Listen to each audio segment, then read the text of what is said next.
샬롬! 우리 예수님 이야기 네 번째입니다.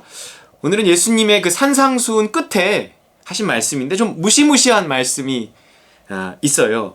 과연 이 말씀이 무슨 뜻일까? 그리고 또 어리석다 라는 것은 또 무슨 뜻일까? 결국 양과 염소로 이렇게 구분하면 양에 비해서 염소는 이제 어리석은 자인 거거든요. 무언가 믿음을 따라 살지 않은 자들은 나중에 어리석은 자로 드러난다라는 거거든요. 그 말씀들을 한번 나눠보겠습니다. 마태복음 7장 21절 나더러 주여 주여 하는 자마다 다 천국에 들어갈 것이 아니요 다만 하늘에 계신 내 아버지의 뜻대로 행하는 자라야 들어가리라 그랬어요. 아니 주여 주여 하는 자가 아버지의 뜻대로 행하는 자 아니에요? 그러면 이 주여 주여 하는 자는 그냥 뭐 주여 주여 뭐 교회 다닌다고만 하고 제대로 행함은 없었던 그런 게으른 신자들을 말하는 걸까요? 22절 이어진 22절에 그날에 많은 사람들이 나더러 이르되, 이 문제는 게 많은 사람이라는 거예요. 다수가 이럴 수 있다는 거죠. 주여 주여 여기 나오잖아요. 우리가 주의 이름으로 선지자 노릇하며 주의 이름으로 귀신을 쫓아내며 주의 이름으로 많은 권능을 행하지 아니하였나이까 하리니. 도대체 이거 뭐야?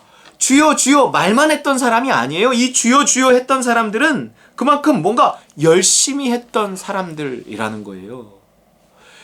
열심히 했는데 결과가 좋지 않으니까 마치 어리석은 자처럼 여겨지는 거죠. 마지막 심판 때.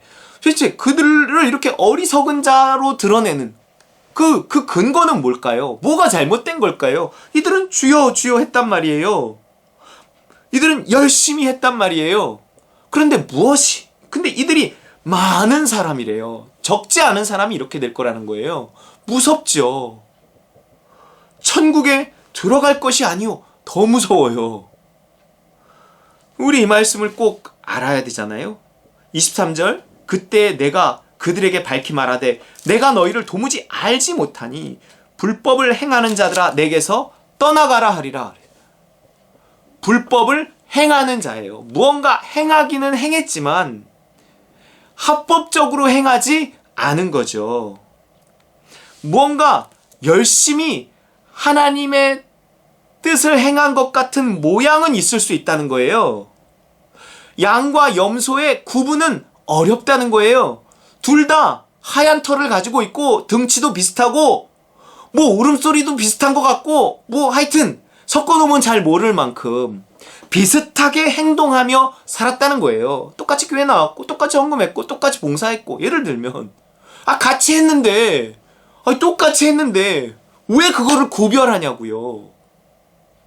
그런데 한 사람은 합법을 행하고 한 사람은 불법을 행한 거래요. 이것은 어떤 일의 종류의 문제일 수도 있지만 이것은 그 일을 행하는 근거를 말하는 것입니다. 근거. 그 근거가 무언가 하셨던 말씀이 아니라 하시는 말씀이어야 한다는 거죠. 무슨 차이예요? 그냥 성경에 있으니까 내가 기분에 따라서 상황에 따라서 내 생각과 내 뜻대로 무언가를 하는 게 아닌 우리의 행함이라는 것은 그분이 하시는 말씀, 하셨던 말씀 중요하지만 하시는 말씀을 따라서 그 성령의 인도하심을 따라서 내가 순종하며 살았는가, 내 인생은 열심으로 평가되지 않고 순종으로 평가된다는 거죠. 그러니까 무언가 순종으로 지은 집이 있고요. 그냥 열심히 지은 집이 있다는 거예요. 둘 다 무언가를 하긴 했어요. 오히려 열심히 한 사람이 더 크고 많은 일을 한 것처럼 보여. 그래서 겉으로 보면 솔직히 자존심도 상하고 주눅 들고 나는 왜 저렇게 못했는가 이런 생각이 때론 들 수도 있고 들 때가 있어요. 하지만 하나님의 마지막 때의 평가가 중요한 거잖아요.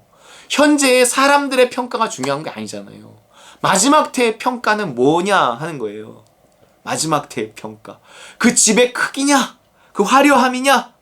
그게 아니라 뭐예요? 이 말 하신 후에 바로 무슨 말을 하고 있죠? 24절 그러므로 이어지는 말이에요.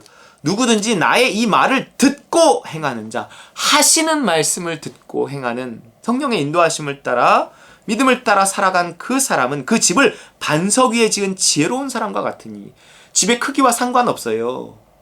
내가 순종하며 살았는데 마르다처럼 열심히 뭐 이렇게 한 게 아니라 마리아처럼 뭐 몇 가지 하지 않았어요. 한두 가지나 한 가지만으로도 족하대요. 그것이 순종했다면, 주와 동행한 것이라면 네 성격적인 열심으로 그냥 열심히 했다고 해서, 네 욕심으로 열심히 했다고 해서 그게 상으로 바꿔지는 것 아니라는 거죠. 세상적인 평가는 열심히 하고 결과가 있으면 칭찬을 해줍니다. 근데 하나님 나라에서는 그 심판대에서는 오직 순종만이 의로 받게 된다는 거죠. 25절 비가 내리고 창수가 나고 바람이 불어 그 집에 부딪히되 무너지지 아니한다. 이는 주추를 반석 위에 놓은 까닭이다. 그래요. 26절 나의 이 말을 듣고 행하지 아니하는 자는 그 집을 모래 위에 지은 어리석은 사람 같으리니, 이 사람을 어리석은 사람이다 이렇게 표현해요. 비가 내리고 창수가 나고 바람이 불어 그 집에 부딪히며 무너져 그 무너짐이 심하니라. 기초가 부실하다는 거예요. 믿음을 따라서 살아온 사람은요, 어떤 어려움이 있어도 그 믿음을 지킬 수 있지만, 내가 무언가 욕심과 두려움으로 무언가를 한 사람은요, 그 욕심과 두려움을 자극하는 어떤 일들이 일어나면 살고자 하는 욕심과 죽기 싫은 두려움이 그동안에 했던 것들을 다 무너뜨려 버려요. 예, 자기가 살았던 그 방식을 다 뒤집어 버려요. 뭔가 시련이 오면 드러난다는 거예요. 어려움이 오면 믿음으로 살았던 사람은 믿음으로 그냥 삽니다. 그 시련 속에서도. 하지만 욕심과 두려움으로 무언가 열심히 살았던 사람은 시련이 오면 그 시련에 맞춰서 자기를 이렇게 획가닥 바꿔요. 하던 일을 그만둡니다. 뭔가 바꿔. 왜냐하면 이게 기초가 부실해서 그런 거예요. 기초가 자기이기 때문에 그런 거예요. 그러니까 어떤 환경에 대해서 이게 자기가 금방 반응해 버리는 거예요. 하지만 믿음은요, 환경에 대해서 내 믿음이 바뀌기 전에는 바꿀 수가 없어요. 아무리 비가 내리고 바람이 불고 폭풍이 치고 풍랑이 일어도요, 내가 그 믿음이라는 기초를 한 번에 확 바꿔서 내 마음대로 할 수가 없는 거예요. 아무리 어려움이 와도 내 믿음이 흔들리지 않으면 난 그 길을 끝까지 가는 거예요. 목숨이 위태로워도. 근데 나라는 기초는요, 목숨의 위협을 받으면 어떤 위험한 일이 일어난다고 생각하고 시련이 오고 풍랑이 불면 나라는 기초는 어김없이 그 상황에 맞춰서 내 행동을 바꿔버립니다. 하던 일을 안 하고 안 하던 일을 하고 막 이러는 거죠. 그게 무너지는 거예요. 저 사람이 진짜였나? 이렇게 되어지는 거예요. 창피를 당하는 것입니다. 어리석은 사람이다 이렇게 표현을 해요, 예수님이. 그러니까 그 어리석다는 말을 사도 바울은 또 어디에서 썼는가 이렇게 보면 결국 어리석다는 게 뭐예요? 어리석음은 자아를 기초로 자기가 열심히 무언가를 한다는 거예요. 하나님의 뜻을 구하고 하나님의 뜻을 쫓아 살아가지 않는 것은 다 어리석은 거다 이렇게 하는 거죠. 믿음으로 행치 아니한 모든 것이 죄다 하는 말씀과 일맥상통하는 것입니다. 에베소서 5장 15절에 17절 그런즉 너희가 어떻게 행할지를 자세히 주의하여. 어떻게 행할지를 자세히 주의하래요. 지혜 없는 자 같이 하지 말고, 지혜 없는 자 어리석은 자예요. 오직 지혜 있는 자 같이 하여. 지혜 있는 사람이 있고 지혜 없는 사람이 있어요. 지혜 없는 사람은 어리석은 사람이에요. 그런데 지혜 있는 사람은 어떻게 행할지를 자세히 주의한대요. 선악을 분별하는 거죠. 하나님의 뜻을 구하는 거예요.